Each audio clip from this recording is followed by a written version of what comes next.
pyramids still stand, the temples still whisper, the Nile still flows, but the empire that built them disappeared. For over 3,000 years, Egypt dominated the ancient world. It survived droughts. It survived invasions. It survived internal rebellion. So how did it fall? How does a civilization that called its kings gods become a prize for foreign empires? This is not the story of one battle. It is the story of a slow unraveling. There was a time when Egypt was the superpower of the ancient world. Under rulers like Ramesses II, the empire expanded deep into the Levant, massive monuments carved into cliffs, an organized military, a strong centralized government. The Nile flooded predictably, feeding millions. Gold poured in from Nubia. Trade routes connected Africa, Asia, and the Mediterranean. Egypt was wealthy, stable, confident, but empires do not fall at their peak. They fall when the cracks begin. After the reign of Ramesses III, something changed. Grain shortages began appearing. Workers went unpaid. In fact, history records one of the earliest known labor strikes. Royal tomb workers refusing to continue without food. That is not a sign of strength. Meanwhile, the powerful priests of Amun gained enormous wealth and influence. In some regions, they rivaled the authority of the pharaoh himself. Egypt split into competing power centers, north versus south, priests versus kings. Unity, the backbone of empire, was fading. When a nation weakens internally, outsiders sense it. Libyan rulers took control of parts of Egypt. Then came Nubian kings from the south. Then the Assyrians stormed in.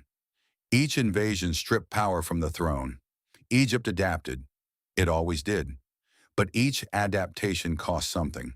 By the 7th century BC, Egypt was no longer the dominant force of earlier centuries. It was surviving, not ruling. And then came Persia. In 525 BC, Persian forces conquered Egypt. For the first time in millennia, Egypt was no longer ruled by native pharaohs. It was controlled by a foreign empire. That psychological shift mattered. The aura of divine invincibility was broken. In 332 BC, a young Macedonian king marched toward Egypt. His name was Alexander the Great, and something extraordinary happened. Egypt did not fight him. They welcomed him. Why? Because Persia had ruled harshly. Because Egypt was exhausted.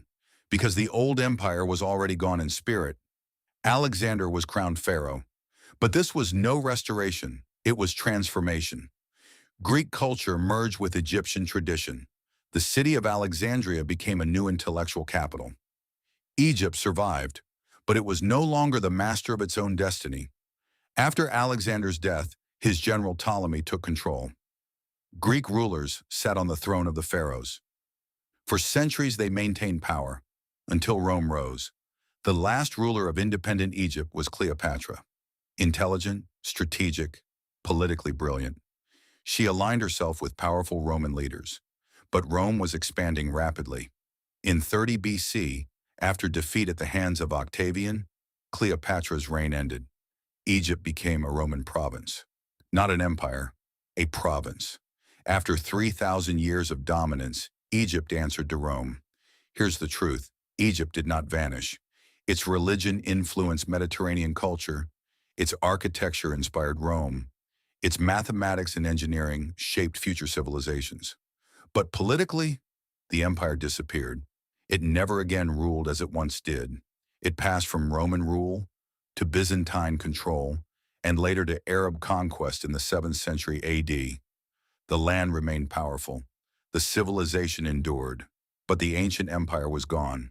Egypt did not collapse because of one disaster. It fell because of erosion.